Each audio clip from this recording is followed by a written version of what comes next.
Nocturno, un espacio donde les ofrecemos importante información, entrevistas y opinión, bajo la conducción de Leonidas Castro. Bienvenidos.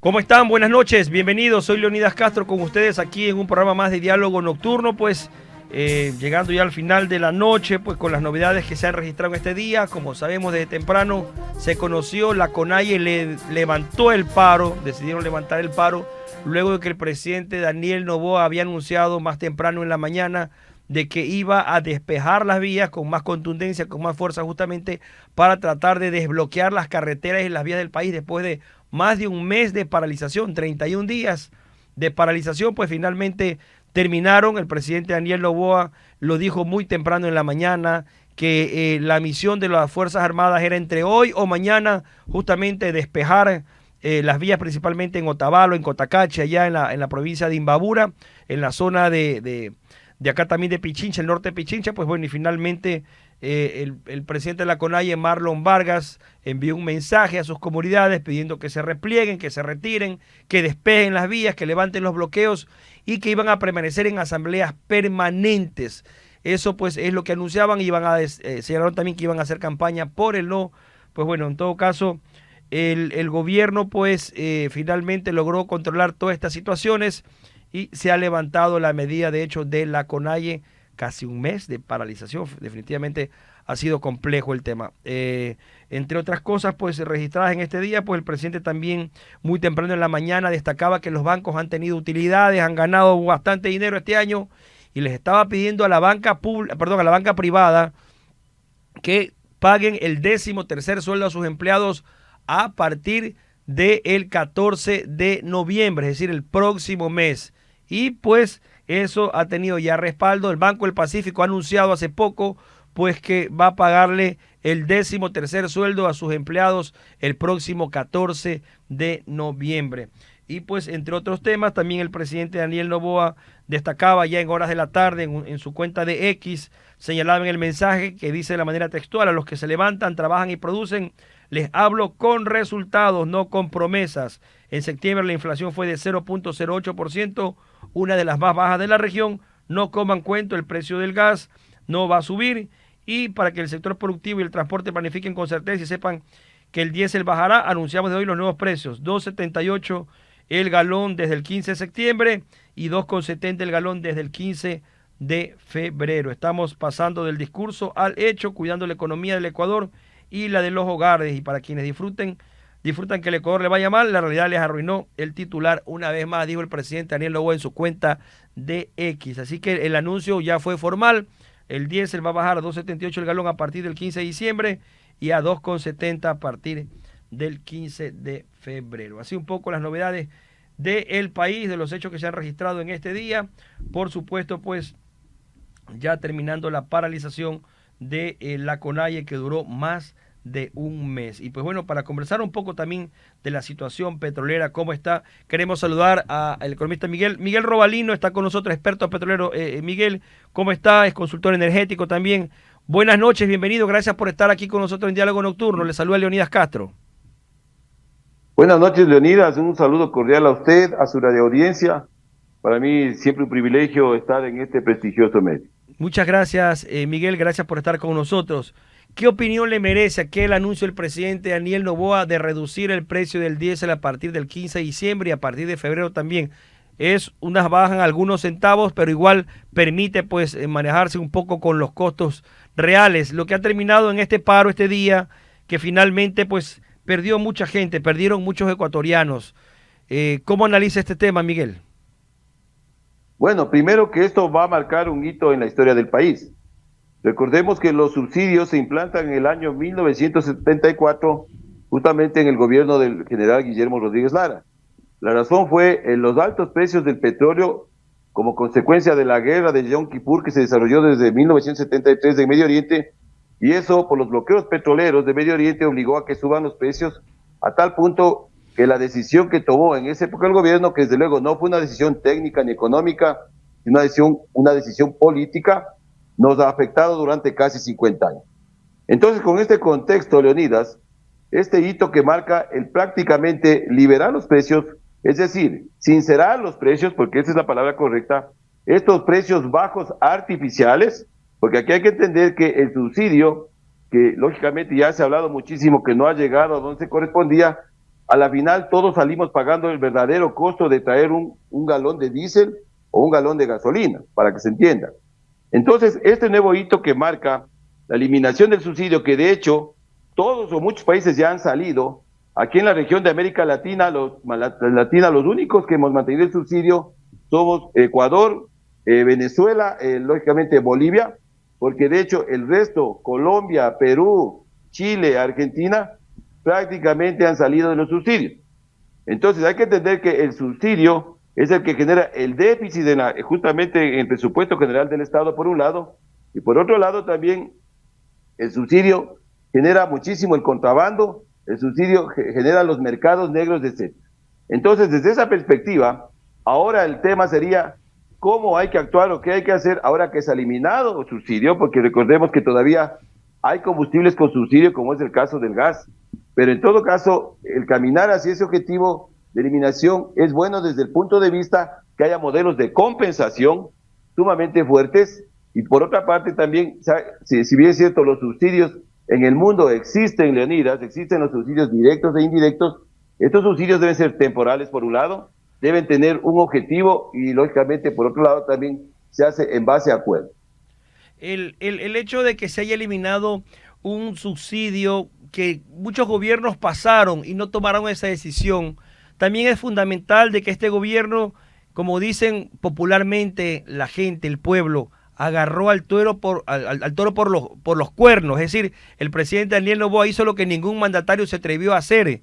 Y Miguel, le pregunto también, ¿a dónde debería apuntar otro tipo de subsidios, como por ejemplo el tema del gas que tanto se ha cuestionado? ¿O debería mantenerse aquello sí focalizado, centralizado, porque realmente es el de consumo masivo de la mayoría de ecuatorianos que tienen sus cocinas de gas? Mire, el consumo o la demanda diaria del Ecuador en lo que es combustible, es decir, entre diésel, gasolina y GLP, es de más o menos 280,000 barriles diarios, de lo cual hemos llegado a importar casi el 90%, considerando que nuestra refinería por varias ocasiones se ha paralizado. ¿Por qué planteo esto? Como nosotros lógicamente no tenemos una fuerza de industrialización, tenemos que hacer fuertes importaciones por un lado. Esto lógicamente hace que esos precios reales, que son los de importación, y el subsidio que genera los precios reales, de alguna manera pagamos todos, vuelvo y repito. Entonces, desde esa perspectiva, aquí lo que se tiene que ir enfocando o planteando, hacia dónde vamos a ir en el tema de los subsidios. Yo he planteado que primero tiene que comenzar a trabajarse en una política de subsidios. Primero, trabajar en una política de subsidios. Segundo, ahora que se elimina el subsidio al diésel, hay que trabajar en calidad de combustibles, en mejorar la calidad de los combustibles, porque mire, el problema de los combustibles, tanto en diésel como en gasolina, son los altos niveles de azufre, que desde el punto de vista de la salud pública, desde el punto de vista económico y desde el punto de vista del propio rendimiento y la imagen de un país, afecta muchísimo. Entonces, con un enfoque de esa manera, lo que se tiene que comenzar a plantear es, aparte de calidad de combustibles, también comenzar a trabajar fuertemente en cómo modernizar nuestras refinerías para lograr industrializar de mejor forma y ponerse un objetivo con una política energética que yo vengo planteando, que son con visiones de 30 años en la fase de industrialización, lograr con un plan energético de 30 años, por etapas, llegar a cubrir la demanda de nuestros combustibles, por un lado, con producción local. Y si no hay capacidad de refinerías, comenzar a establecer modelos de negocio como el que se pretende hacer, yo entendería, con la refinería de Talara en Perú, es decir, enviar nuestro crudo y que regresen combustibles, y así podríamos hacer con otros refinadores, donde va nuestro combustible, donde sacamos del medio a los comercializadores o a los traders internacionales, que lógicamente se llevan una buena parte de nuestros recursos, y hacerlo directamente. Si el Estado comienza a establecer estas tres políticas, dentro de su política energética, estos tres planes fuertes, lógicamente los resultados a corto, mediano y largo plazo van a ser sumamente interesantes desde la parte económica, desde el punto de vista de la seguridad energética, porque la seguridad energética en un país mejora lógicamente cuando usted es autosuficiente. Entonces, en el caso del gas, que es un tema importante, hay planes de largo plazo. En todo caso, somos importadores, yo diría, al 100% de gas, porque el gas que producimos puntualmente en el Campo Amistad, que son 21 millones de pies cúbicos, una parte va justamente, ese es un gas que una parte va a Termogas Machala, otra parte va a las industrias de cerámica y otra parte va a la población de Bajo Alto, pero de allí lo importante es tener igual dentro de la política energética cómo vamos a actuar a futuro para el tema de gas. Es decir, por un lado, se puede trabajar también directamente el tema de incrementar producción en el Campo Amistad. De hecho, ya se ha establecido la entrada de dos jack-up, que nosotros llamamos, es decir, dos taladros submarinos, que van a ir para tratar de mejorar la producción por un lado, tratar de establecer un modelo para todo el gas que se desperdicia en los más de 400 mecheros en el oriente, con modelos de BOT que llamamos, es decir, encapsular ese gas, para ese gas utilizarlo en energía, utilizarlo en calentar y otra parte importante en GLP. Entonces, esto que estamos planteando, que son escenarios reales, si son escenarios que tiene que el gobierno comenzar a empujar, va de alguna manera a bajar en cierta forma el tema de dependencia y por otro lado, también con modelos a largo plazo, tener la esperanza de, lógicamente, ser productores de derivados.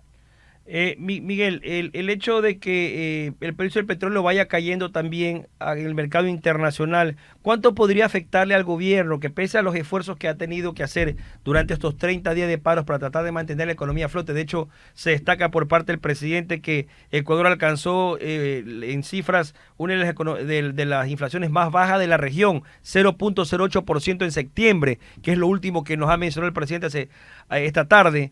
Eso significa de que por el tema del precio del petróleo que está cayendo en el mercado internacional, algún tipo de dificultad, ¿cómo podríamos compensar aquello en el sector petrolero, en el tema minero también, que sabemos esa lucha encarnizada que está dando el gobierno a la minería ilegal? Veíamos cómo el fin de semana pues bombardeaba el ejército, las Fuerzas Armadas a estas minas, estas bocaminas, esta minería ilegal clandestina allá en Buenos Aires, en Urcuquí. Bueno, mire, si bien es cierto, nuestra industria petrolera está, yo diría, prácticamente con una caída libre en la producción. Tenemos serios problemas en la fase de producción, tenemos serios problemas en la fase de transporte, porque todavía no solucionamos la variante que es recurrente por la ubicación geográfica del OCP y del SOTE. Tenemos serios problemas en refinación, porque nuestras refinerías, prácticamente Esmeraldas, que es la más importante, está en paros no programados, es decir, se ha paralizado por temas de siniestros y también por temas digamos, de mantenimientos. Entonces, si vemos desde ese aspecto, lógicamente lo importante aquí es que el gobierno tenga una visión clara, real. Tenemos serios problemas que no podemos traer inversión privada porque no define una política de modelos de contrato que lógicamente sean atractivos para las empresas. Entonces, con ese escenario es muy difícil. Lo que se tiene que hacer es primero sostener la producción petrolera. Tenemos que tratar de sostener la producción petrolera, pero para eso se necesita primero fuertes liderazgos en la cartera de energía, fuertes liderazgos en las cabezas de la petrolera, y esto es un tema que es realmente importante, porque las improvisaciones de estas industrias, sectores que son técnicos, son sectores donde quienes tienen que ir a la cabeza de esto son gente con muchísima experiencia y sobre todo con muchísima ética.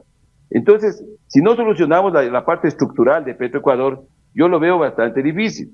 Es decir, hay que ir a crear el gobierno corporativo en la petrolera, el Ministerio de Energía tiene que comenzar a generar política energética fuerte, en una visión hacia donde nos quiera llevar.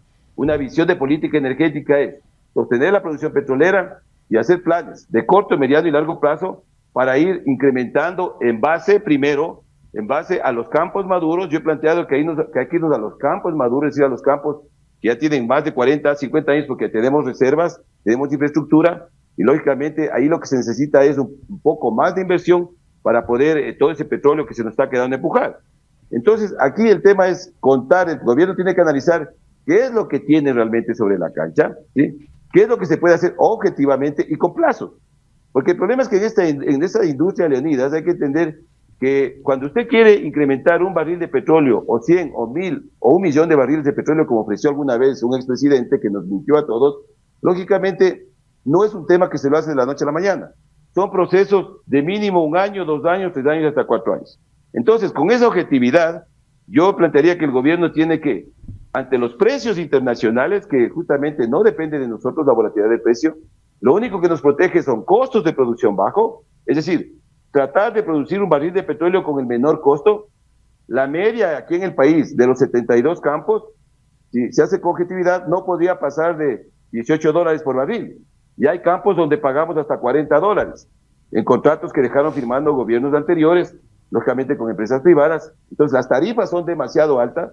Entonces, si usted llega a pagar $40 por un barril de petróleo que da produciendo una privada, y el petróleo, por decir, está acá en una media de $54, con el castigo que tiene nuestro crudo de más o menos $8, no nos queda nada.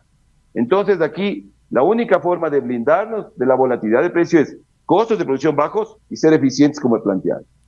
Ese tema de ser eficientes, los costos bajos, han pasado muchos años y terminado algunos periodos presidenciales, pero la corrupción ha ido ganando espacio en Petroecuador y con ello pues hemos visto cómo la empresa cada vez es más deficiente, y esa es una lucha que hay allí que no sabemos por qué también puede terminarse en algún gobierno. Han pasado algunos gobiernos y no vemos cambios en Petroecuador. La pregunta es, Miguel, ¿por qué en el Ecuador todavía, mientras nuestros vecinos están creciendo, pese a no ser petroleros como nosotros, digamos que al 100%, están creciendo en sus exploraciones, en sus explotaciones de gas, de petróleo? ¿Por qué a nosotros nos sigue costando ni siquiera modernizar Petroecuador, cambiar el modelo de negocios de la empresa petrolera?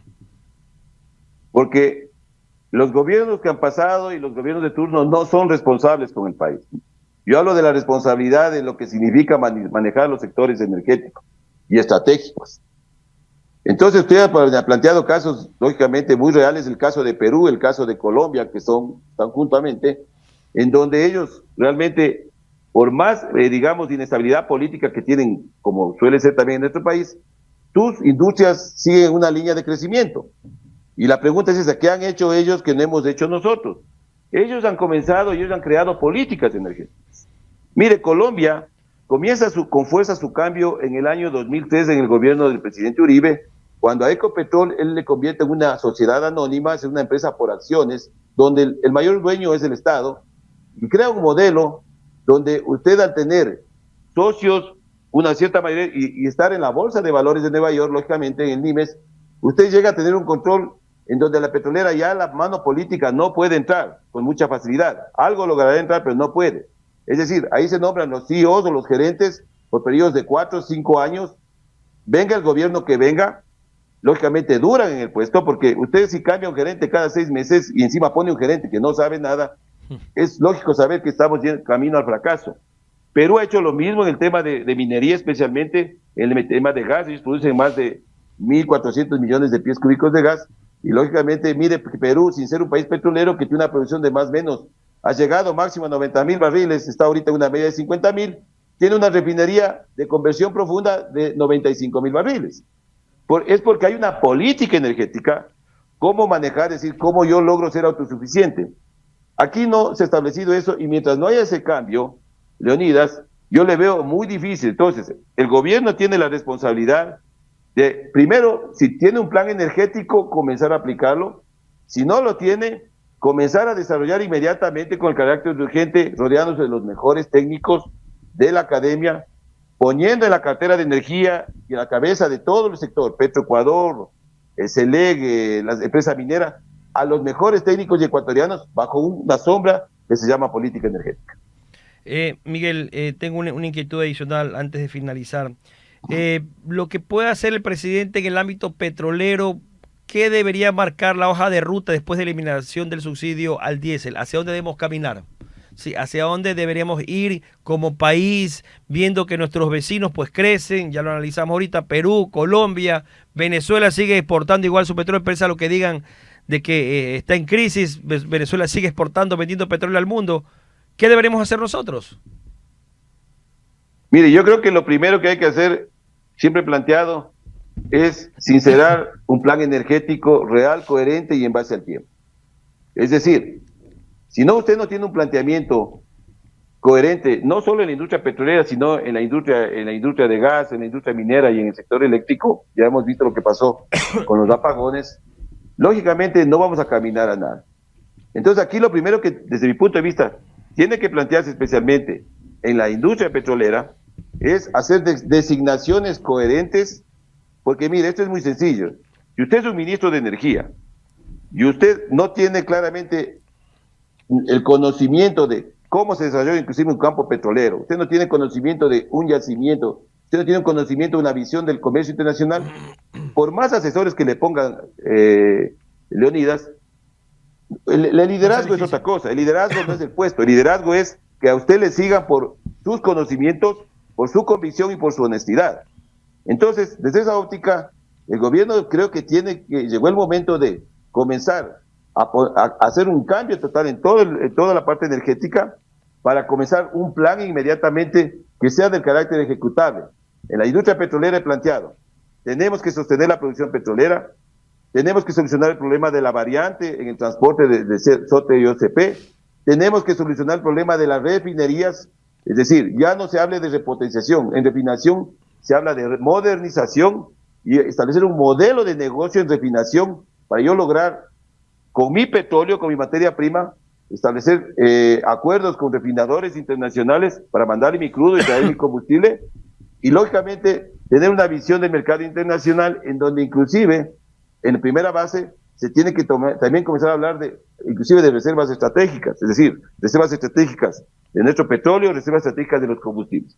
Eso sería una primera instancia con lo que tenemos. Rápidamente analizar y manejar un solo modelo de contrato, ¿sí? Que es el contrato de participación, es el que les interesa a todos, con reglas claras, donde los costos de producción y las tarifas que se paguen sean las justas, en el sentido de que el que invierte y arriesga gane, pero gane lo correcto, pero el Estado, que es el dueño, sea el mayor ganador. Muy bien, muchísimas gracias a Miguel Robalino, pues analista, experto en petróleo, experto energético. Gracias por haber estado con nosotros aquí en Diálogo en la Tarde en Hilo 29. Habrá posibilidad de seguir conversando a futuro, se nos acabó el tiempo. Miguel, que tenga una buena noche, muchas gracias. Gracias, Diego, una buena noche, un saludo a usted y a la ciudad de Guayaquil. Gracias, con ello estamos llegando a la parte final, gracias por su gentil sintonía, nos vemos hasta la próxima aquí en Hilo 29.